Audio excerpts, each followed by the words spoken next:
This is Olaf, formerly known as Bullet. On the day of February 24th, 2015, the young bulldog was rescued from a house at West Palm Beach, Florida. When he was found, he had multiple fractures around his eyes and his frontal bones were completely shattered. He was largely underweight for his age, and as you can see, most of his rib cages and shoulder blades are visible to the eye, and he has no muscles nor body mass. Because most of his bones on his face were shattered, he had to go through a 7-hour facial reconstruction procedure after he was rescued. And this is the exact case of animal abuse that made so many people lose faith in humanity. And here, this is Olaf after the surgery. A happy, growing puppy, and most definitely an amazing dog. The surgery was a miracle. It saved his life and relieved him from suffering through the pain of broken bones. But the sad reality is, Olaf's case is just one out of millions of animal abuse cases around the world. There are so many other animals still suffering from severe cruelty and abuse that needs our help. And this is the reason why I want to become a veterinary surgeon. The particular surgeon that operated on Olaf completely changed his world by giving back to him a healthy life.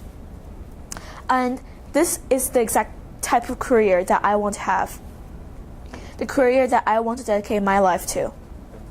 Which leads me to my quote for this year. All creatures are deserving of a life free from fear and pain. By Maria Cummings. This is one of the quotes that definitely defines my values in life and principles in life. I believe that man and animals both stand on a level ground and no one is superior to the other. Hello, my name is Yurong FPN1, and this year I will be focusing on studying the surgical aspect of veterinary medicine. It is great to finally become a member of the ISM. I've always dreamed about the great opportunities, real-world interactions with business professionals, and the hands-on experience that ISM will provide me. I'm going to start off with talking a little bit about the informational interviews I've conducted in the past semester. I was able to conduct 5 total interviews around the Frisco and Dallas area. And for the first few interviews, I want to explore the different aspects of veterinary medicine, which is why I interviewed with family veterinarians and also vets that specializes in exotic animals, which includes rabbits, hamsters, birds, and etc.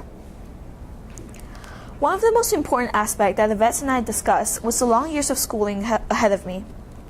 Most of the vets I interviewed with stressed the importance of getting early exposure with different types of animals, which include mentorship, internships, volunteering at local shelters, and etc. In addition, becoming a veterinary surgeon goes beyond just graduating from vet school and receiving my certificate for becoming a regular veterinarian.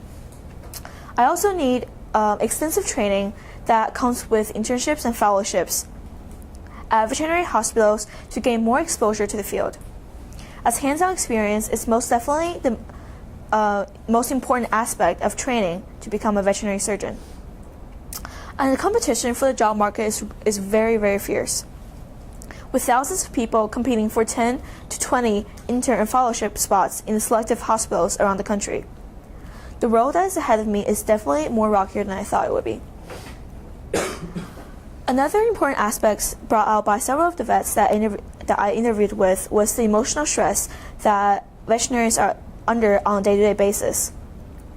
Due to the fact that America does not offer any insurances on animal hospital bills, not all of the families that comes in seeking for medical help will receive proper treatments due to financial issues, especially surgeries.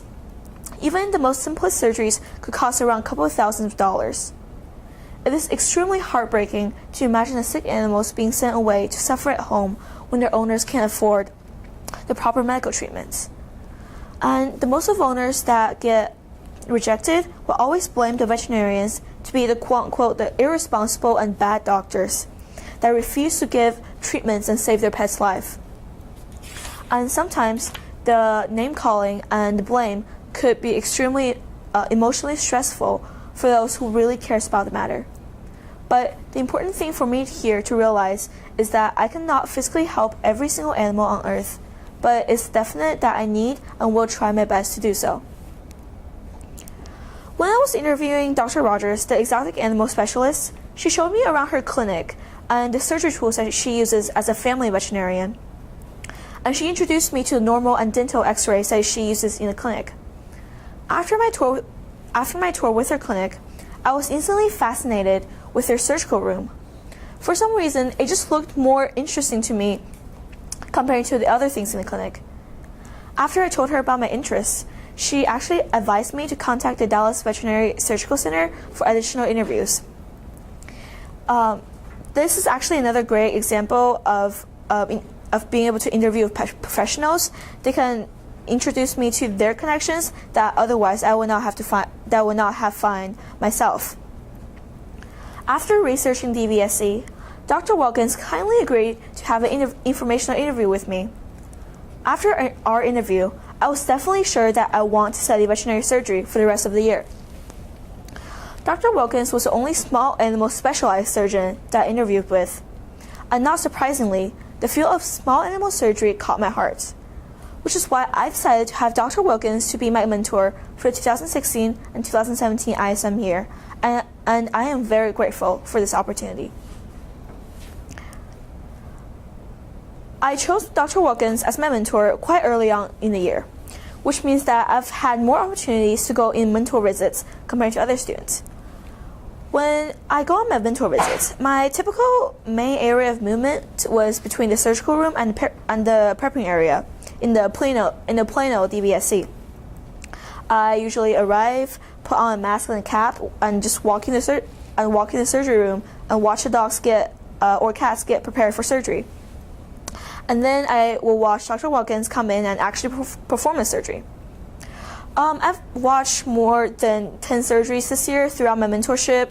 I've seen surgeries ranging from removal of a tumor that was the size of a soccer ball to total hip replacement surgery. But today I'm just going to highlight 2 or 3 of them. First off, I want to talk about the TPL knee surgery. This was the most common surgery I've seen this year. And from what I learned is that, as you can see in the x-ray picture above, right there, and by the way, this picture is not taken by me of an actual patient of DVSC. It was just an x-ray picture that I found online. The TPL surgery alters the angle of the tibial plateau by screwing in a metal plate right here onto the tibia bone. This provides stabilization to the dog's leg as they move. I actually got to feel the sliding of the 2 bones prior to one of the surgeries, and it might just be the coolest thing I've ever felt in my 17 years of life. The surgery is not always performed on dogs. During one of my mentor visits in the beginning of the year, I actually saw a cat getting a TPL surgery, which is pretty cool because the cat's knee was very much smaller than the dog's, which means they didn't require drills or any big-time gadgets to perform the surgery. It was very fascinating to me, the difference between the knees of the cats and dogs, and it was just a very cool experience for me to see with my own eyes the actual makeup of the animals. Actually, the surgical intern that was assisting the surgery even said that the first time she saw a cat's knee was when she was in her last year of vet school, which makes me feel really good because I actually get to see it in high school. And the second surgery that I'm going to talk about is probably one of the most memorable surgery that I've seen so far.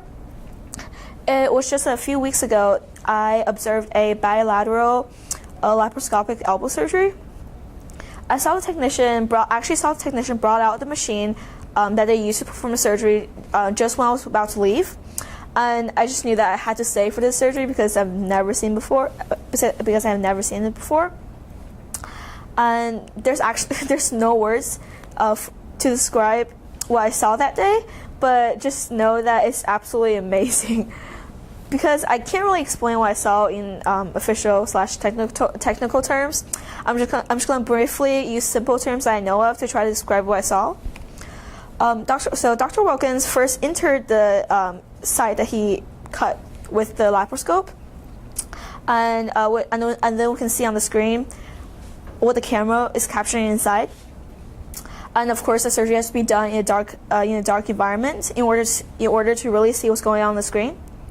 And as you can see in the picture, right, where is the? Oh well, the second picture below the X-ray. Oh, there we go. As you can see in that picture, it's pretty much what we're seeing as the surgery was being performed. Dr. Watkins was able to remove a dead bone tissue from the patient's elbow, and with the large united anconio bone, which is a dead bone that he removed, the size of that thing was actually pretty large. I would say it's about the width of a quarter-ish, and just imagine walking around with that thing stuck in your elbow. It must have hurted a lot. And going into my original work, at the end of the semester last year, actually this year, I considered the following things. Getting the patient's medical history prior to performing any types of veterinary surgery is extremely important to ensure the safety of the pet before, during, and after surgery. The veterinary surgeon cannot assume to utilize the same medication on every animal without knowing the specific information, such as their allergies, their previous medical conditions, and so on. And specialized animal surgeons usually need to contact their pets, the patient's regular family veterinarian, prior to performing the surgery in order to get their medical background information.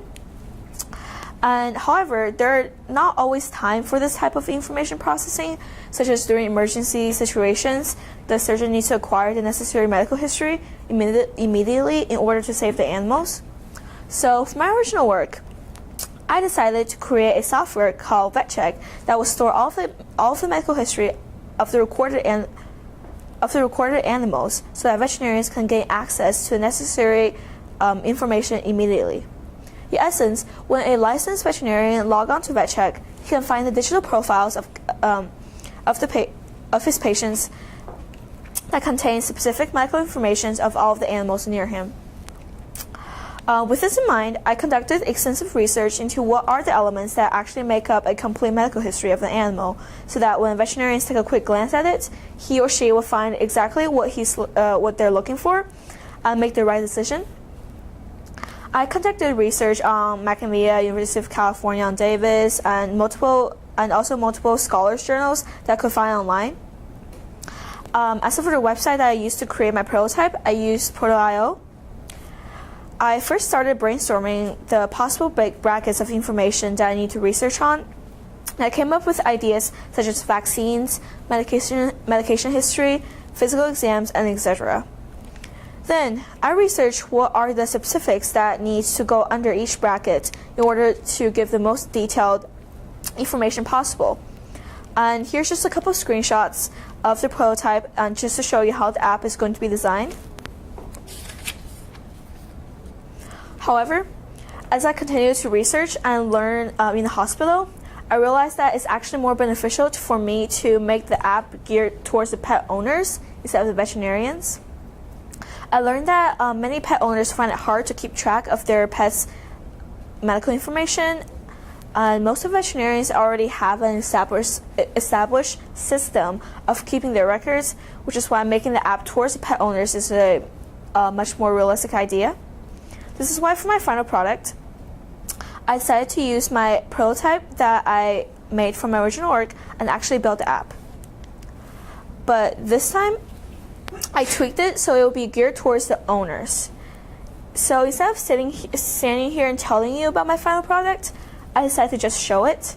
So here's a video that I made that will talk you through the app. It's only a simulation of the actual app because I don't know how to show an app on the PowerPoint, but it should be enough to explain how it works and how to navigate through it.